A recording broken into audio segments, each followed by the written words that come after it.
네, 그렇다면 바로 90일 성경통도 강의를 시작해 보도록 하겠습니다. 5페이지부터 저희가 천천히 살펴보려고 하는데요.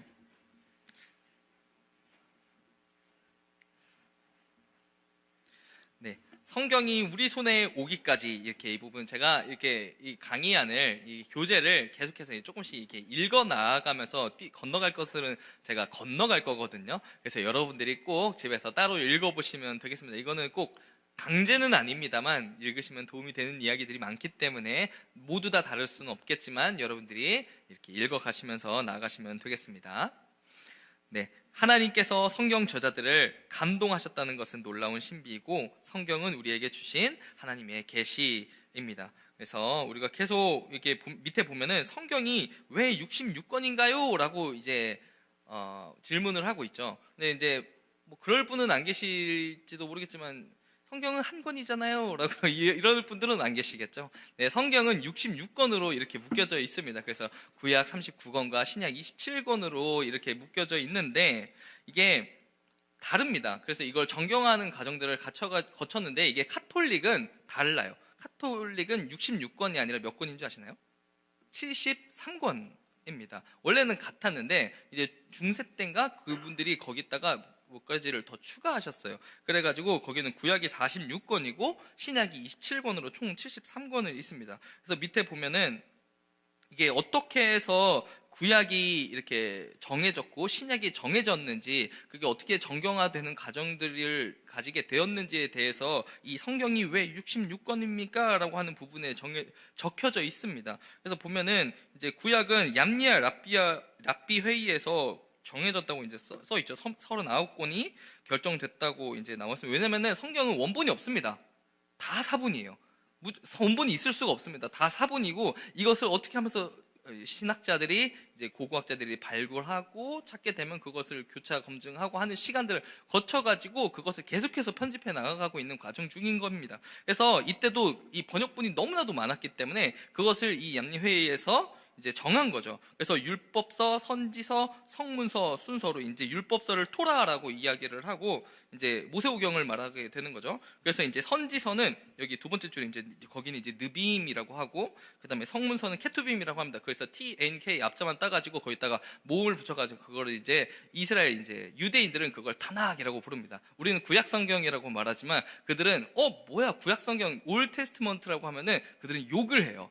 아니야 그거는 올 테스트먼트가 아니라 타나크야 이렇게 이야기하라고 이렇게 하는 그런 문화도 있습니다. 어쨌든 이렇게 해서 39권이 정해져 있는 거고요. 그 다음에 신약은요 이제 아타나시우스가 이제 선언을 했죠. 카르타고 공의회에서 비준되었고 그 다음에 이제 정경으로 인정이 되었습니다. 27권이 정해진 거죠. 그래서 다음 페이지를 보면은 이게 성경이 지금 어떻게 전파되었는지를 지금 설명하고 있는 겁니다. 그래서 성경의 전파 부분을 살펴보면은 이게 원래 이제 로마에서 이제 이제 기독교가 이렇게 번지게 됐죠. 그렇게 해서 라틴어가 그때 이제 어쨌든 로마가 가장 강성한 국가였기 때문에 신성제국이라고 해가지고 이제 로마가 가장 강했습니다. 그리고 라틴어가 그냥 언어가 아니었어요. 되게 신성한 언어로 여겨졌습니다. 그래서 이 성경책도 그때 당시에 이걸 다 일일이 써야 했겠죠. 어쨌든 이게 다 써야만 할 수 있는 그런 거니까. 그래서 성경이 엄청나게 비쌌습니다. 여기 다 지금 다 나와 있는 내용을 제가 설명해 드리는 겁니다. 성경이 너무나도 비쌌어요. 그래서 사제 1년치 월급을 주고 사야만 그래야만 살 수 있을 정도로 굉장히 귀하고 이제 값진 것이었습니다. 그런데 이것을 번역하려고 할 생각은 없었어요. 왜냐하면은 이 하나님의 말씀을 이 성스러운 이 내용을 저급한 일상 언어로 바꾼다는 것을 이게 굉장히 거부감을 들어 했습니다. 그래서 라틴어가 아닌 다른 언어로 바꾸는 것을 굉장히 반대했어요. 그래서 성경이 일반 사람들에게 이게 전해질 수가 없는 그런 구조를 이제 카톨릭 시대에 이제 가지고 있었던 거죠. 그래서 미사 드릴 때 신부들이 이제 성경을 읽잖아요.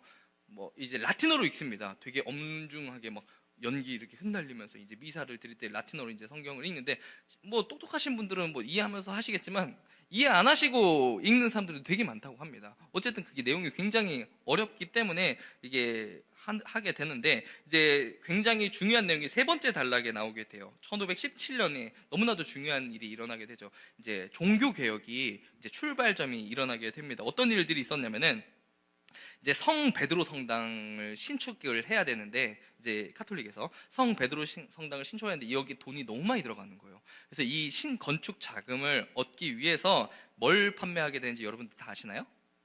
면죄부를 이제 판매하게 됩니다. 그걸 해가지고 이제 짤랑 소리와 함께 뭐 연옥에서 구원받는다 뭐 이런 개념을 이렇게 차용해가지고 면죄부를 판매하기 시작을 합니다. 근데 이제 이때 마틴 루터가 있었어요. 마틴 루터라는 사람이 있었는데 이때 비텐베르크에서 이제 교수 활동을 하고 있었는데 그 소식을 들게 된 거죠. 그래서 분개하고 자기가 다니고 있는 학교 그 정문 거기 문에다가 거기다가 95개조 반박문을 이제 걸게 됩니다. 여러 가지 적어가지고 빵 받게 되는데 우리가 여기서 뭘 느낄 수 있게 되냐면 하나님의 섭리를 발견하게 돼요. 왜냐하면 여기서 이때 어떤 일들이 일어나게 되냐면은 요하네스 구텐베르크라는 사람이 뭘 발견하는지 아십니까?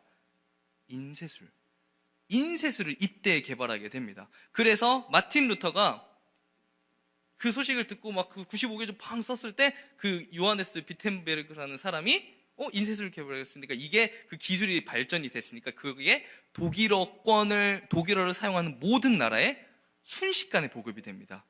그들이 우리에게서 뭘 빼앗아 갔는지, 그들이 어떻게 잘못을 하고 있는지에 대해서 이 인쇄술의 발달로 인해서 유럽 전역에 이게 급속도로 걷잡을 수 없이 개혁의 바람이 엄청나게 번지게 된 것입니다. 어떻게 보면 이게 하나님의 섭리라고 우리는 이 과정 가운데 볼 수가 있는 것입니다. 그래서 성경이 우리에게 주어지게 됩니다. 성경의 대중화가 이 종교개혁 때 이루어졌다는 것입니다. 그때부터 어떤 일들이 이제 종교개혁가들이 되게 많이 나왔어요. 그때 이후로부터 우리가 알고 있는 이제 칼빈도 그 이후에 나오게 되는 겁니다. 되게 수많은 사람들이 이제 이 종교개혁의 영향을 받게 돼요. 그래서 온 세상 언어로 정말 곳곳에서 성경이 번역되기 시작합니다.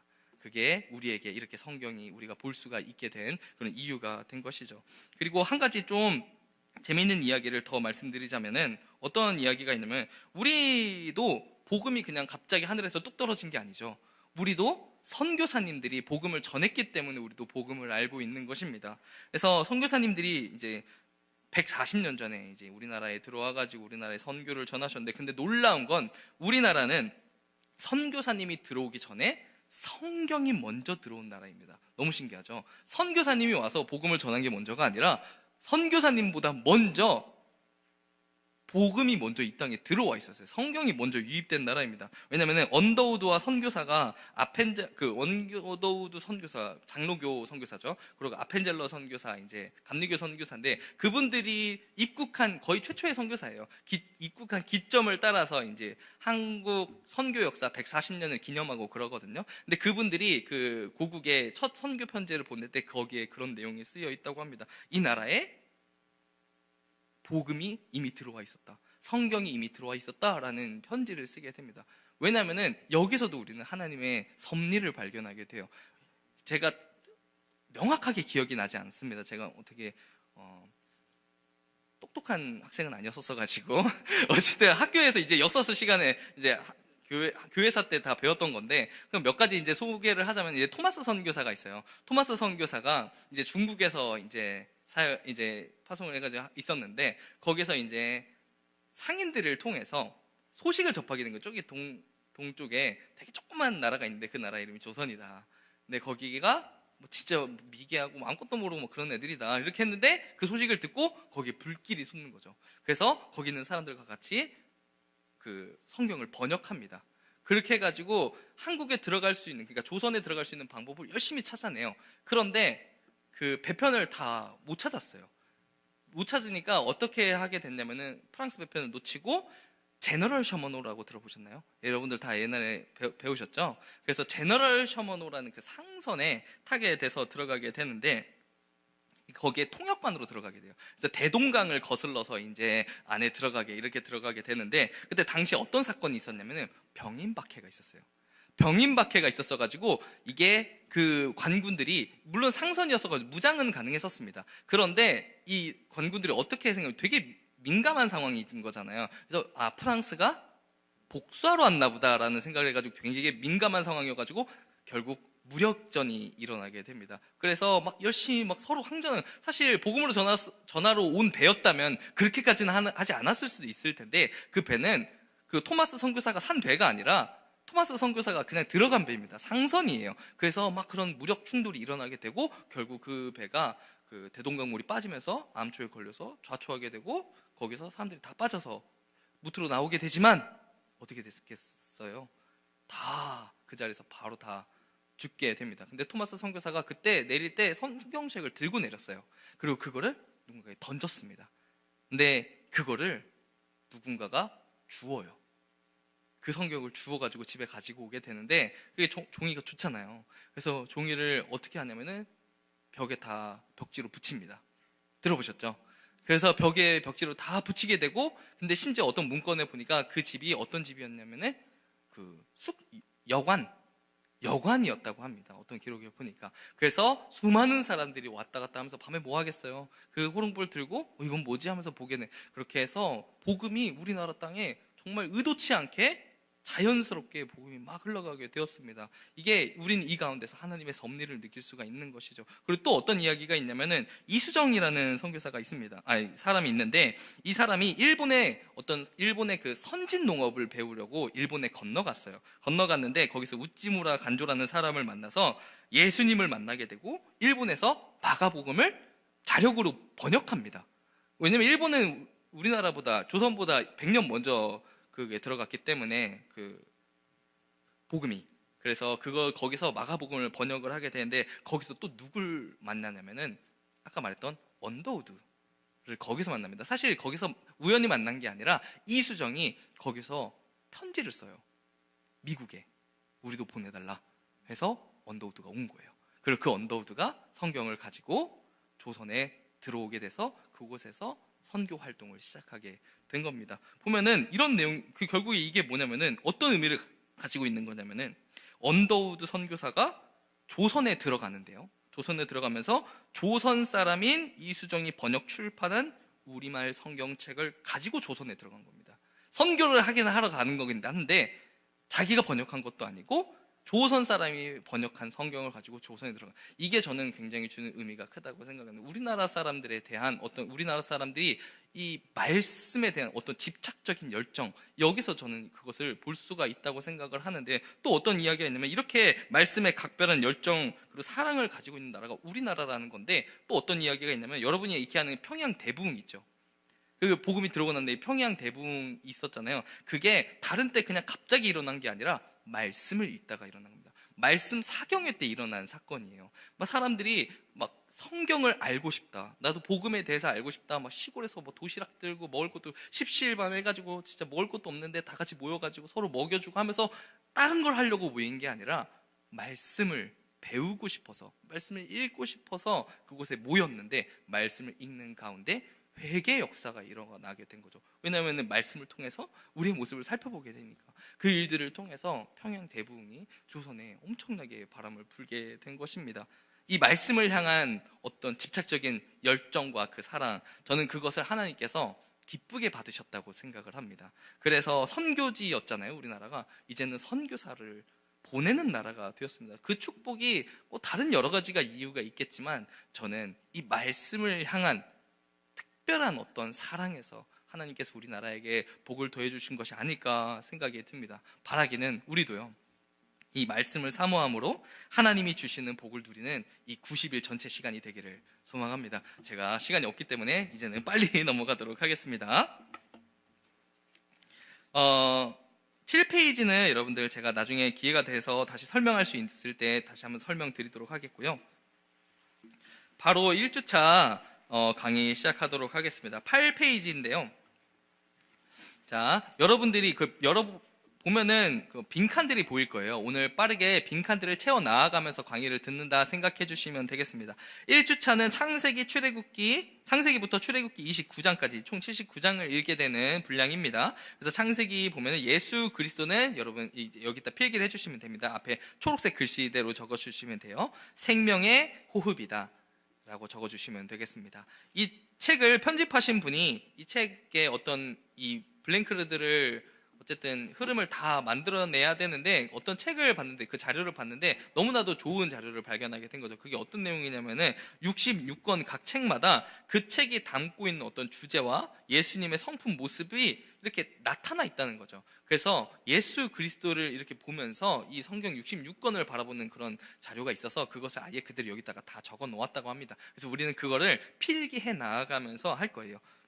그래서 창세기를 통해서 예수님께서 우리의 생명의 호흡이 되신다라는 것을 유념해서 성경을 읽어보도록 하겠습니다. 먼저 저자는요, 모세입니다. 그래서 창세기는 저자를 밝히고 있지는 않지만 많은 이제 그런 부분들에서 모세가 저작이다라는 것을 밝히고 있고요. 주제는 하나님의 창조와 인간의 시작입니다. 그래서 핵심 단어가 시작이라고 우리가 좀 기억해 주셨으면 좋겠습니다. 모든 이제 권마다 계속해서 이 주제어를 핵심어를 정해 드릴 건데 이것들을 외워두시면 읽으실 때 그걸 유념해서 읽을 때 조금 이해가 더 빨라지는 그런 것들이 유익이 있을 것입니다. 그래서 내용을 보면 창세기는 시작의 책으로서 천지 만물의 인간의 기원을 알리는 성경 전체의 근본이 되는 책이다 하면서 그 밑에 내 사건, 내 인물에 대해서 이야기하고 있습니다. 그래서 보면은 전체 내용입니다. 창세기가 어떻게 이루어져 있냐면은 1장부터 11장까지는 내 사건에 대해서 이야기하고 있고요. 12장부터 50장까지는 내 인물에 대해서 이야기하고 있습니다. 이렇게 보니까 너무나도 간단하지 않나요? 창세기를 이렇게 보면 됩니다. 11장까지는 내 사건, 그리고 그 이후는 내 인물이구나, 이것만 이야기하고 있구나, 이렇게 큰 그림 안에서 읽어주시면 되겠고, 그래서 살펴보면은 1장 이게 다 보시면 됩니다. 창조, 타락, 내 사건입니다. 지금 내 사건이 창조, 타락, 홍수 심판, 민족들 바벨탑 사건, 이게 내 사건입니다. 여기가 이 네 가지 이렇게 됩니다. 그리고 밑에 보면은 11장부터 이제 50장까지는 아브라함, 이삭, 야곱, 요셉 해가지고 족장 4명의 이야기가 이렇게 나온다는 것을 우리가 알 수가 있습니다. 그래서 여러분들이 좀 앞에 글자들에 동그라미 쳐주시면 좋을 것 같아요. 창조의 창, 타락의 타, 홍수의 홍, 바벨탑의 바, 이렇게 동그라미를 쳐주시고, 아브라함도 이, 야, 요 이렇게 동그라미를 쳐주세요. 이게 우리 목사님들은 다 알고 있는 건데요. 왜냐하면 신대원 들어갈 때 다 이걸로 시험 봅니다. 그래서 이렇게 외웠어요. 창타홍바 아이야요. 재밌죠? 그래서 창타홍바 아이야요 하면 여러분들이 창세기를 다 외운 겁니다. 목사님들이 성경을 다 외운 게 아니라요, 이거 외워놓고 다 아는 척 하는 겁니다. 그래서 창타홍바 아이야요가 창세기 전체 이야기를 하는 겁니다. 그렇게 하면은 나 창세기 그거 결국 이렇게 얘기하다가 여기까지 아이야요로 흘러가는 거 아니야? 하면은 여러분들이 창세기 다 아는 거예요.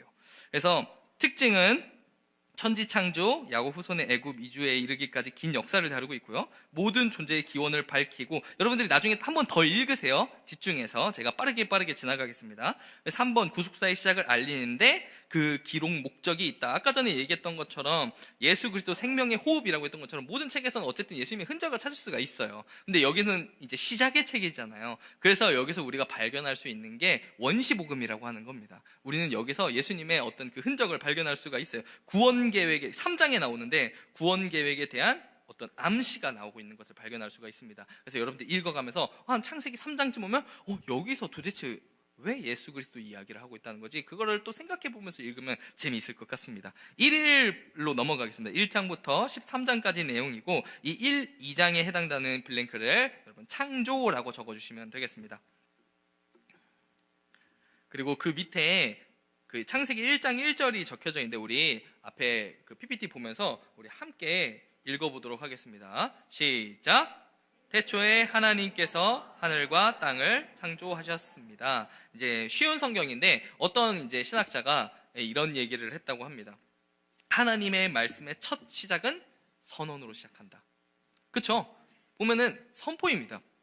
태초에 하나님께서 하늘과 땅을 창조하셨습니다. 왜 이거를 선포라고 이야기하냐면은 이게 엄청나게 대단한 이야기가 들어있는 것 같지 않지만 이걸 믿지 않으면 2절부터 요한계시록까지 읽어갈 수가 없습니다.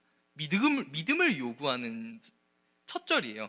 여기에 믿어져야 2절부터 요한계시록까지 이어갈 수가 있는 것입니다. 설명하지도 않으시고 바로 선언하시는 거죠. 그래서 아멘으로 받아들이는 자가 2절부터 요한계시록으로 읽어갈 수 있다라는 것을 우리가 알 수가 있습니다. 그래서 이것을 통해서 우리는 하나님께서 모든 것의 주권자 되신다라는 것을 유념하고 읽으실 수가 있는 것입니다. 그리고 밑에 보면 창조 순서표가 나오는데요.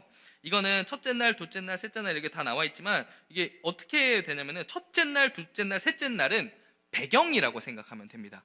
어떤 그 창조의 배경이죠. 그래서 넷째 날, 다섯째 날, 여섯째 날은 거기다가 채운 내용이에요. 그래서 세로로 보면 편합니다. 첫째 날 빛과 어둠 거기 배경을 만들고 넷째 날에 그 내용을 채웠습니다. 세로로 볼 때 그게 이해가 편해요. 그래서 둘째 날 궁창을 만들고 다섯째 날에 그걸 채웠어요. 그리고 셋째 날에 바다 육지를 만드시고 여섯째 날에 들짐승과 사람을 채웠습니다. 어쨌든 배경을 만들고 그 내용물을 채웠다. 여러분들이 그걸 보고 읽으시면 되겠습니다. 그리고 일곱째 날을 안식하셨죠. 그리고 여러분들에게 한 가지 질문을 드리고 싶은데 하나님의 창조는 며칠 동안 이루어졌을까요? 며칠이요? 6일이죠. 많은 대부분의 지금 다 웅성웅성하면서 6일이라고 했는데 왜냐하면 이게 뭔가 질문 가운데 트릭이 있을 거라고 생각을 하기 때문에 6일이라고 대답하는 건데 저는 여러분들이 7일이라고 대답했으면 좋겠습니다. 왜냐하면은 안식이 가지고 있는 의미 때문이에요. 안식은 창조의 완성입니다.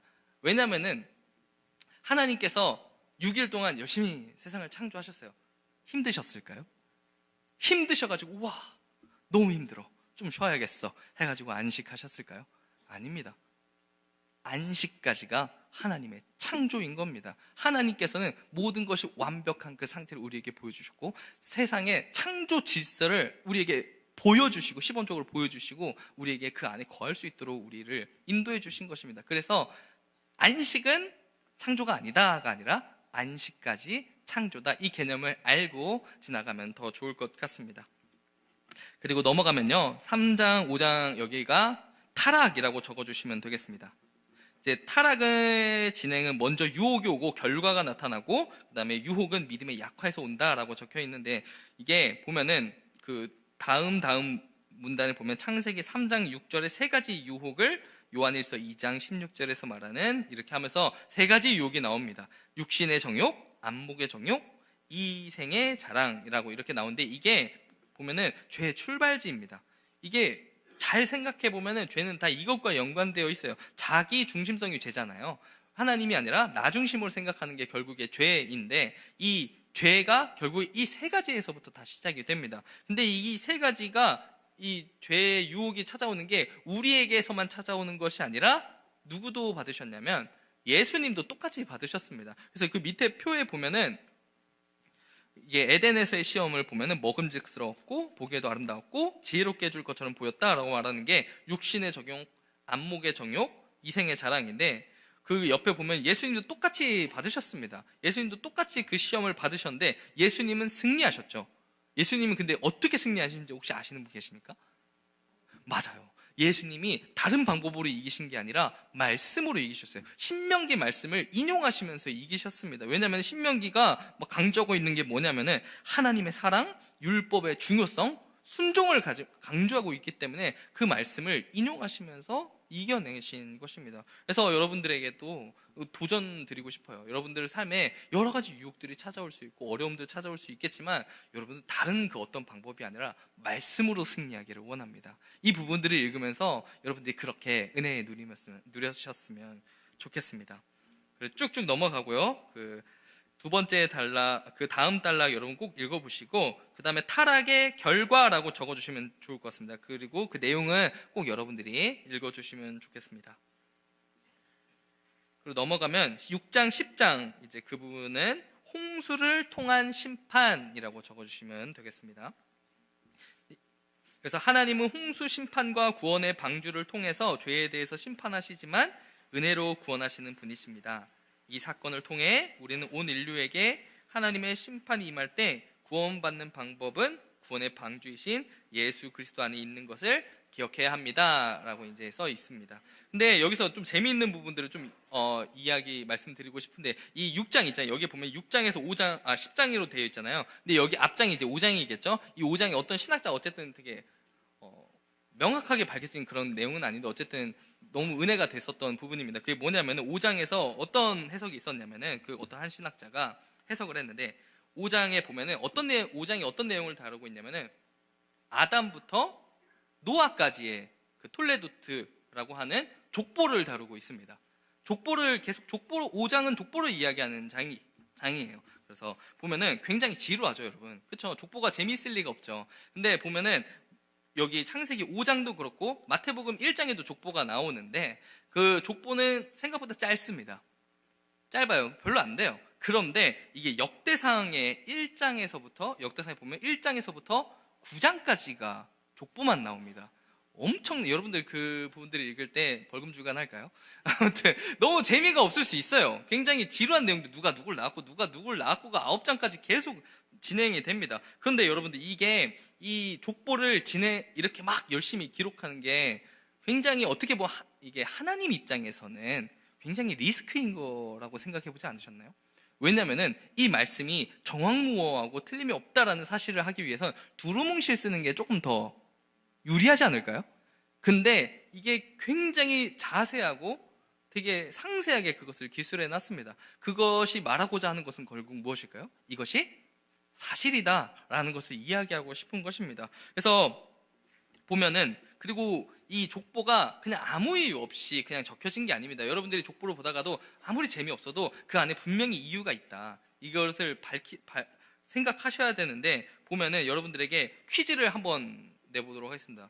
어렸을 때부터 많이 들으셨던 문제일 것 같은데 성경에서 가장 오래 산 사람 누구일까요? 정답이 여기 어딘가에서 들렸습니다. 무드셀라죠. 혹시 몇 살까지 샀는지도 아시나요? 969살. 969살까지 살았다고 이제 기록이 되어 있습니다. 이분의 그 무드셀라 이제 여기서도 다 외웠어요. 어떻게 외웠냐면 아셋 에게마야 에므라노.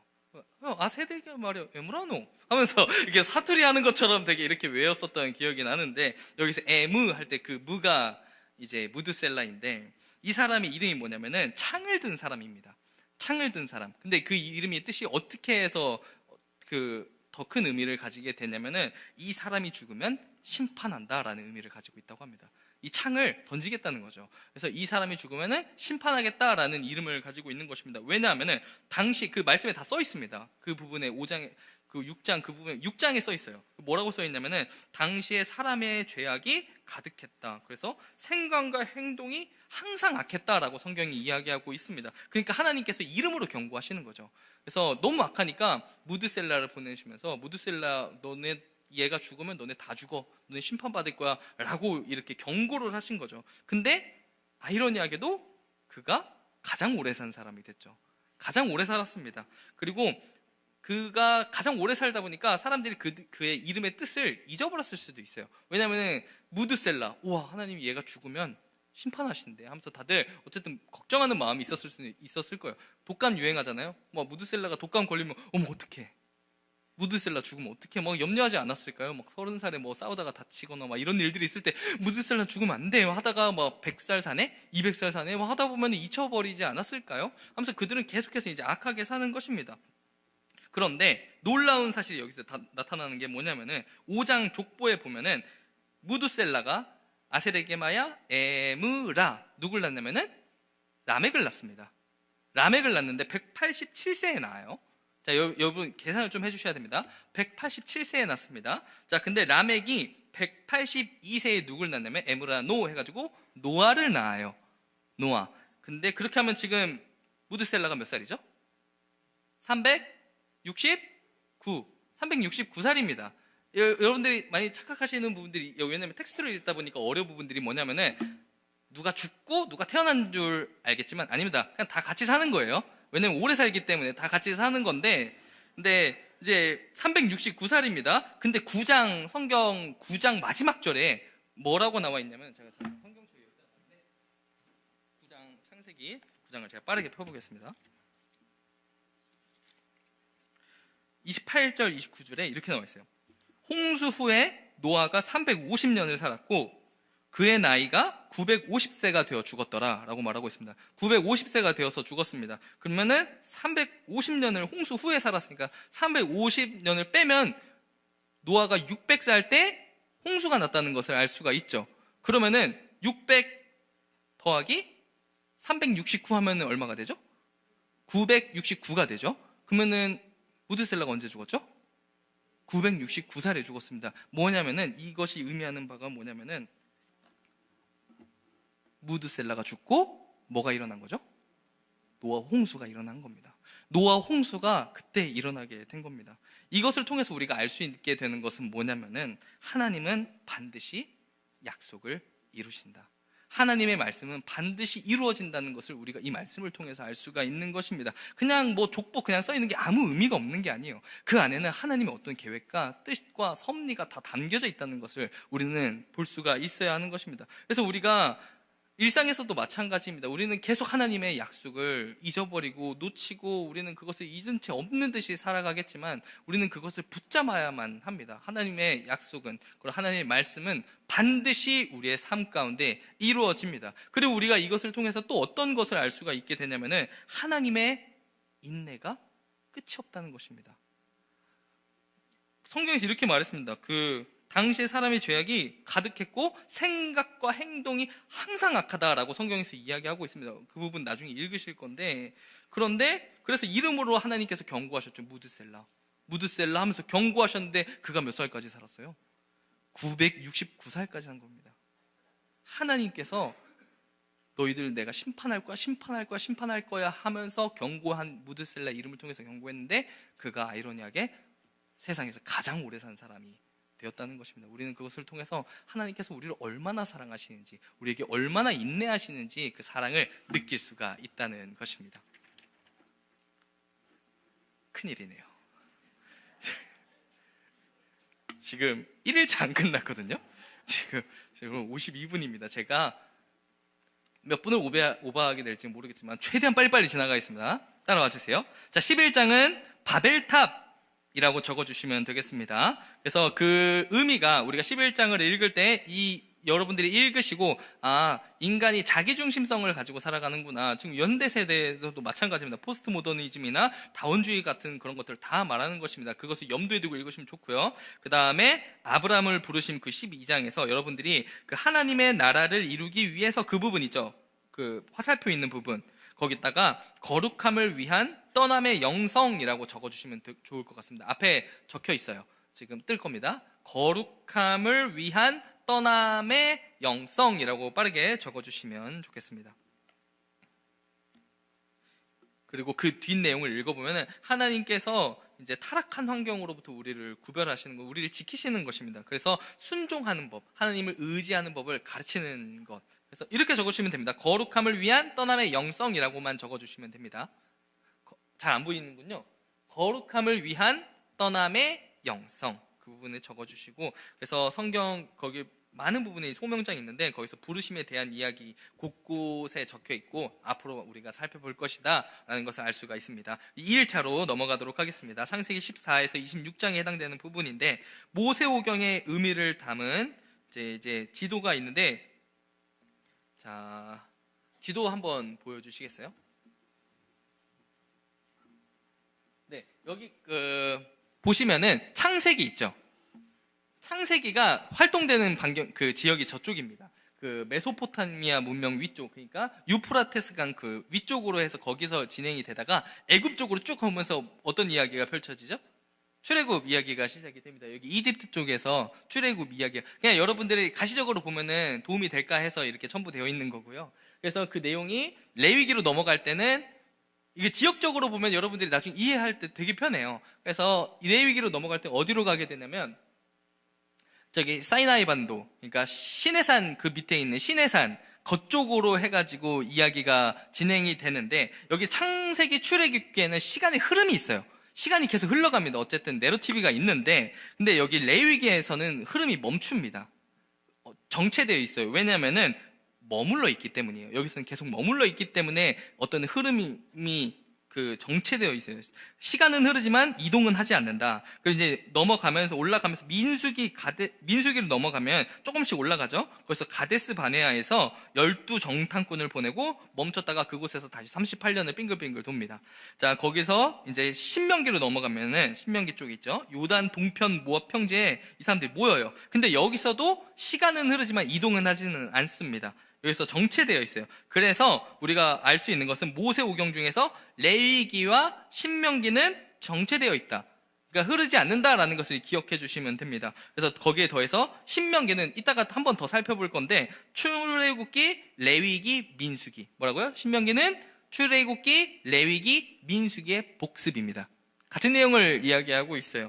그래서 읽다가 신명기 읽다 보면 또 나왔네 이 얘기가? 나 어디서 읽었는데 하는 그런 게 나올 수 있습니다. 왜냐면은 복습이기 때문이에요. 그래서 모세가 왜 복습하냐면은 모세가 거기 있어서 그래요. 모세가 가나안에 못 가잖아요. 그래서 2세대한테 설교하는 거예요. 너희들이 뭘 기억해야 되냐면 하나님이 어떤 분이시냐면 계속 했던 일을 또 이야기해 주는 겁니다. 걔네들은 모르니까요. 2세대들은 그 얘기를 모르니까 있었던 일, 너희들이 뭘 바라보아야 하는지에 대해서 설교를 합니다. 그래서 복습하는 시간이다라고 생각해 주시면 되겠습니다. 그래서 계속 살펴보면요, 언약의 증표로서 할례 17장입니다. 이게 할례도 그냥 걔네들이 그냥 심심해서 하는 게 아니라 이게 언약의 증표입니다. 이게 뭐냐면은 이게 할례가 여러분들 지금이야 뭐 우리 몇 나라 안 합니다. 어쨌든 뭐 표피를 벗겨내는 거죠. 근데 옛날에 무슨 수술 도구가 있었겠어요. 지금도 많이 하지 않는데 그때는 돌칼로 찢었어요. 이거를 이렇게 찍어가지고 떼구르르 굴러가는 소리를 표현하는 헬라어가 있는데 제가 기억이 잘 안 나는데 어쨌든 굉장히 비위생적이고 성기능에 굉장히 문제를 초래할 수 있는 그런 겁니다. 그런데 이걸 통해서 왜 그들이 그렇게 하는 거냐면은 주도권이 언제나 하나님께 있다. 이렇게 뒤에 써 있는 내용입니다. 그 주도권은 언제나 하나님께 있기 때문입니다. 이것 때문입니다. 자손이 늘어나고 자신들이 살아남는 것이, 자신들이 번창하는 것이 자신들의 어떤 생식 능력에 있는 것이 아니라 내가 성기능을 잃게 될지라도 전혀 상관없이 하나님께서 이끌어 가시면 그렇게 된다라는 것에 어떤 하나님만 붙들고자 하는 그런 것을 담겨져 있는 것입니다. 그것의 증표로서 할례를 행한 것입니다. 그래서 넘어갈게요. 18장, 19장은 소돔과 고모라의 멸망을 다루고 있다. 여러분들 유념해 주시고, 그 다음에 20장에 보면은 여기는 빈칸을 아브라함의 실수라고 적어주시면 되겠습니다. 20장입니다. 아브라함의 실수. 이제 믿음의 조상이긴 한데 아브라함도 실수를 했습니다. 그래서 어떤 실수를 했냐면은 첫 번째는 이제 가나안 땅을 가죠. 가나안 땅을 가는데 거기가 풍요의 땅일 줄 알았어요. 근데 그게 아닌 거죠. 그래서 어디로 갔냐면은 애굽으로 갔습니다. 근데 이게 기근의 문제를 해결하려고 그냥 하나님의 말씀을 저버린 거죠. 하나님을 의지하지 않은 겁니다. 죄를 낳게 되는 결과를 보게 되는 게 어떻게 되냐면은 그 애굽에서 어떤 일이 일어나게 되죠? 자기 아내를 누이라고 이렇게 속이게 되는 그런 사건까지 일어나게 되는 거죠. 계속해서 죄는 죄를 낳게 되는 것입니다. 실수가 그렇게 만들어내는 것이죠. 그리고 두 번째 또 뭐 있냐면은 하나님께서 자식을 주신다고 했는데 그 약속의 이행이 너무 지체되는 거예요. 기다리기가 힘든 겁니다. 그래서 하나님의 약속을 무시하고 하갈과 자식을 낳는데 이스마엘을 낳습니다. 그래서 그게 어떤 결과를 낳게 됐죠? 이스마엘이 지금의 어디냐면 사우디아라비아입니다. 이스라엘과 아주 그냥 철천지 원수지간이죠. 엄청나게 사이가 안 좋은 그 나라. 그리고 그런 결과를 낳게 된 겁니다. 실수가 죄를 낳고 죄를 낳아서 그런 결과까지 얻게 되었다. 이걸 생각하고 읽으면 재미있을 것 같습니다. 21장, 24장은 이삭이라고 적어주시면 되겠습니다. 여기 보면 하나님은 우리를 시험하시지만 이제 어쨌든 이삭을 제물로 바치라고 명령하셨죠. 근데 아브라함이 순종했습니다. 그래서 하나님 우리를 테스트하시지만 그것은 우리의 믿음을 확인하고 더 큰 복을 주시기 위함입니다 라는 것입니다. 사탄은 우리를 똑같이 시험인데 거기는 템테이션, 어떻게 보면 유혹이라고 볼 수 있겠죠. 시험하지만 그것은 언제나 우리로 하여금 하나님을 배반하게 하고 죄를 범하게 하며 파멸하게 하는 것입니다. 근데 우리가 시험인지 이게 그러니까 테스트인지 템테이션인지 우리는 알 수가 없습니다. 잘 알지 못해요. 그런데 여러분들 그렇기 때문에 우리가 말씀을 가까이 해야 하는 것입니다. 테스트인지 템테이션인지 알기 위해서는 우리는 하나님의 뜻이 무엇인지 알아야 되는 겁니다. 친밀한 관계를 가져야 우리가 친해야 알 수가 있는 거죠.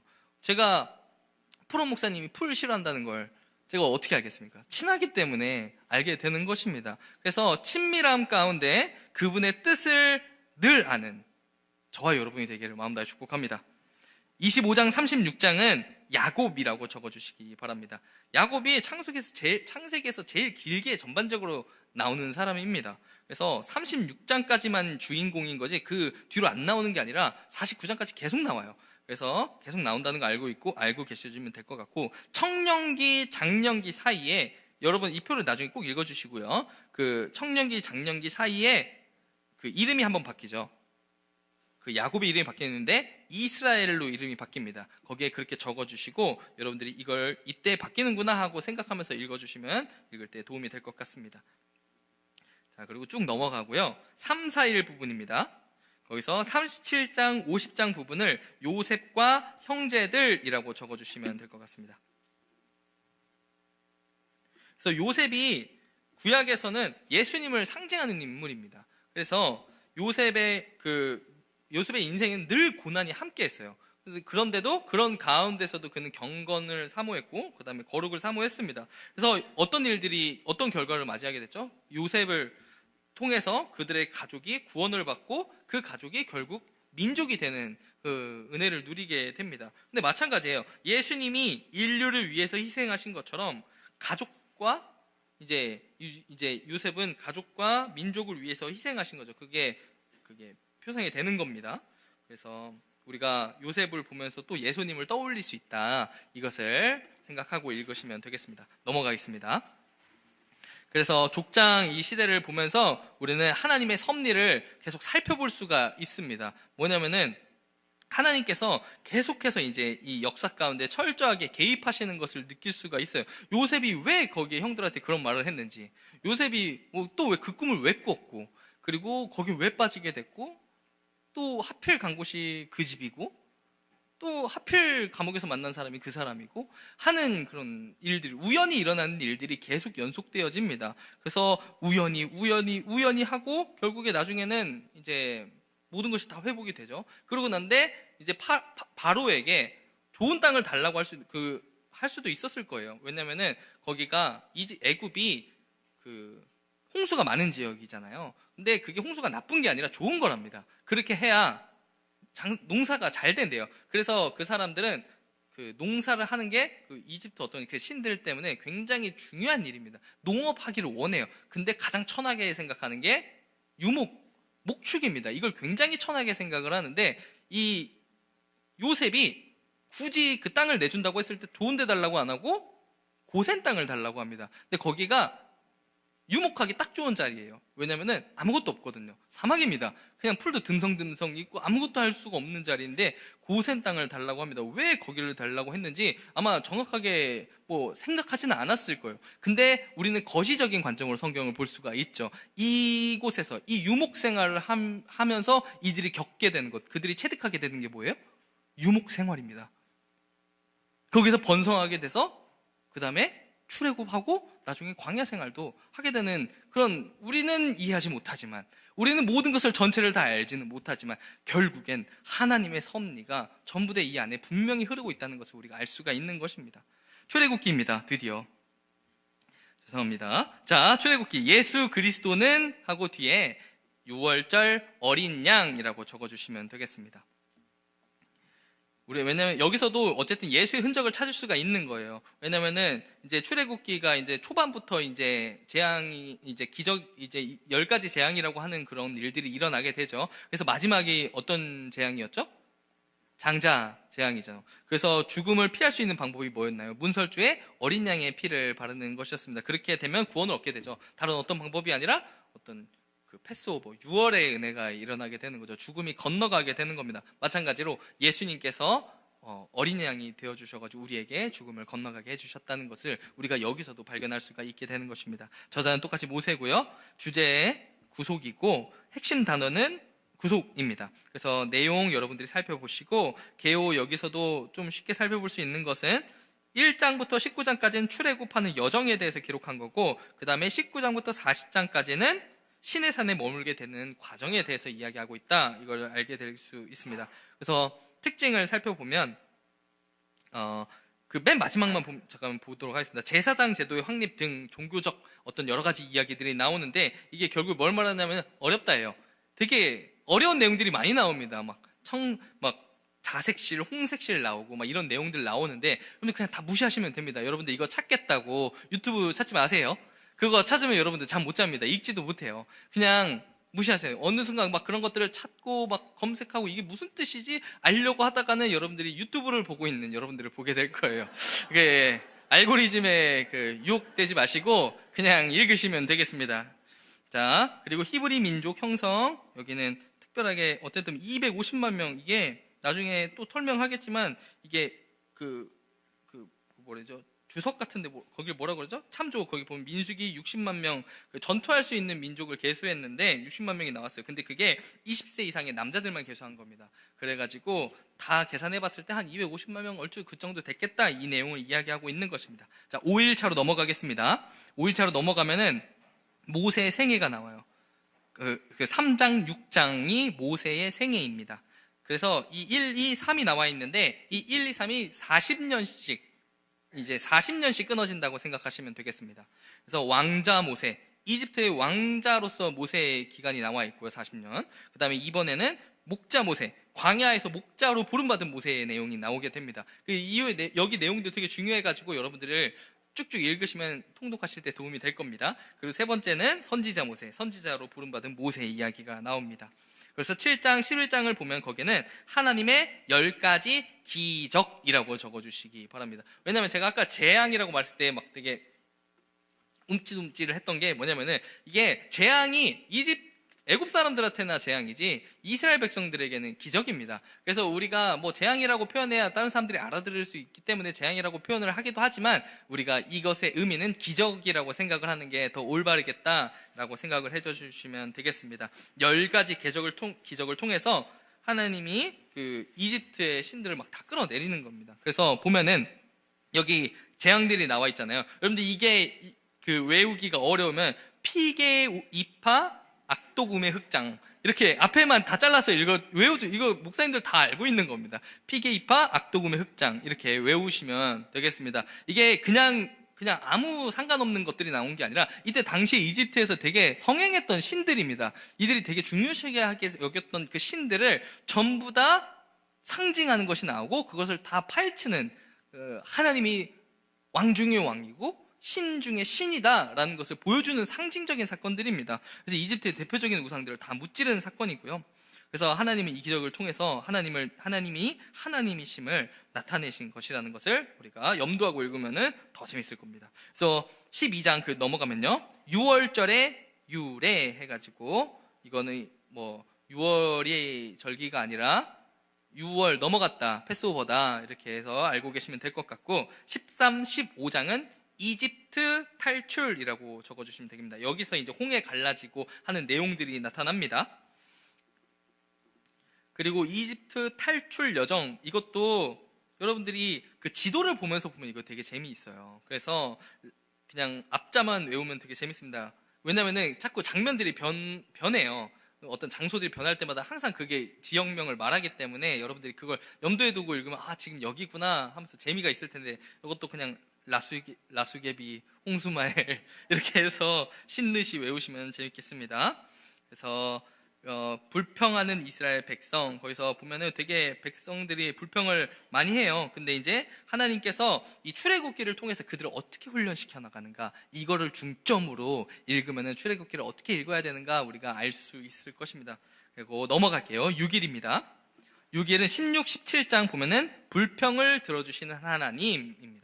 밑에 앞에 거랑 좀 연결된 내용이어서 같이 읽어주시면 되겠고, 그 다음에 이드로를 통해서 조직을 가르쳐 주시는 하나님, 그리고 신의 산 언약입니다. 19장은 신의 산 언약.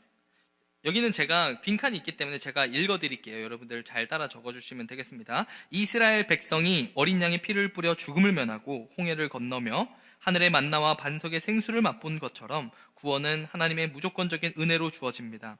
신의 산에서 주어진 율법은 이렇게 구원받은 이스라엘이 하나님의 백성답게 사는 법입니다.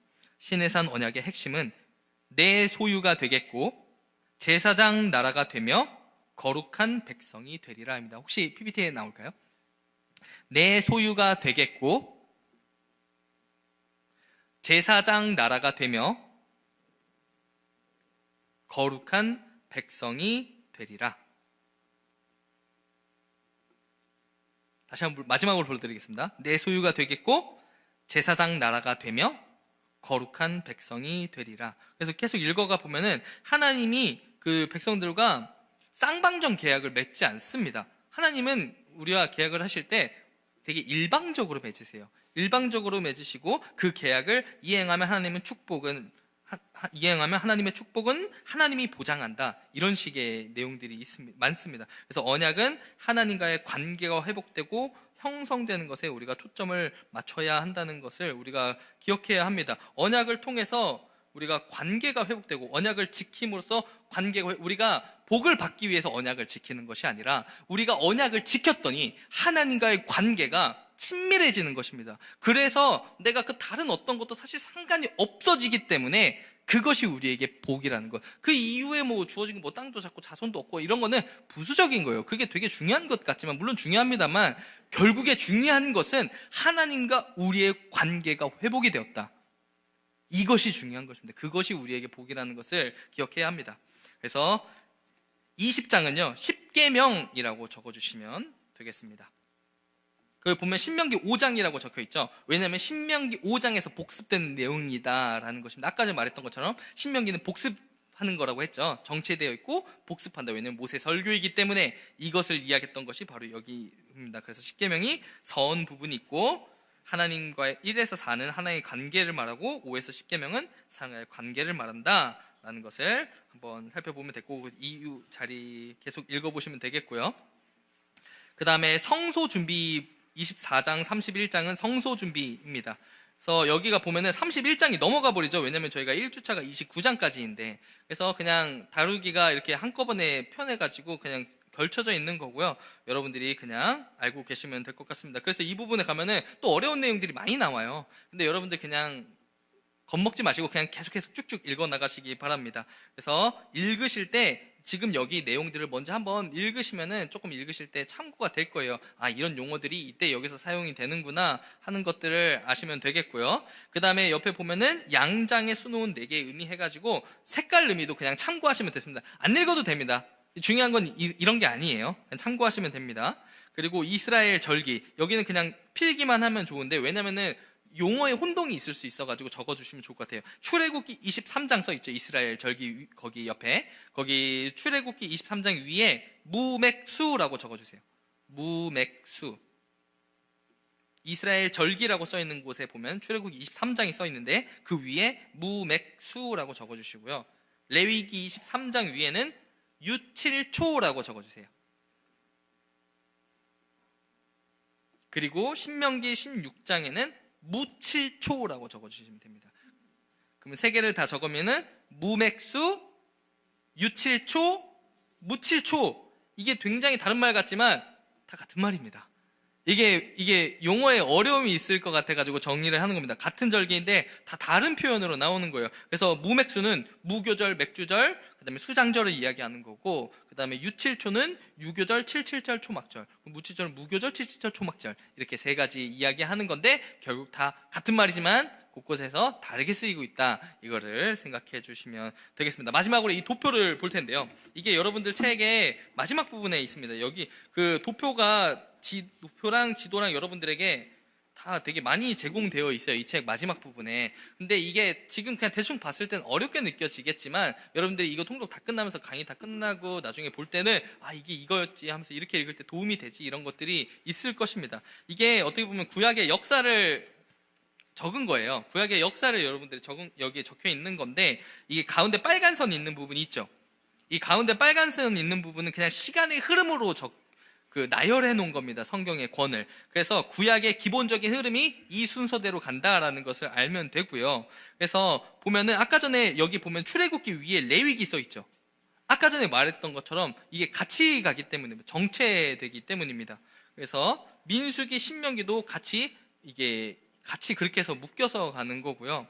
여기에 보면은 욥기가 갑자기 창세기 위에 있죠. 이게 같이 있을 것 같지 않은데 욥기가 여기 있습니다. 왜냐면은 이게 사람들이 시가서라서 욥기가 이게 뒤에라고 생각을 하는데 그렇지 않습니다. 이거 족장 시대 이야기입니다. 아브라함이랑 같은 시대 이야기라서 사실 따지고 보면 창세기 그때에 해당되는 이게 그러니까 연대기적으로 나열했을 때 이 순서가 된다는 것입니다. 그래서 이걸 또 시대별로도 나눌 수가 있습니다. 보면은 창세기는 창조 시대, 족장 시대라고 말할 수 있고 출애굽 민수기는 출애굽 시대, 여호수아 사사기 룻기는 여호수아서는 가나안 정복 시대.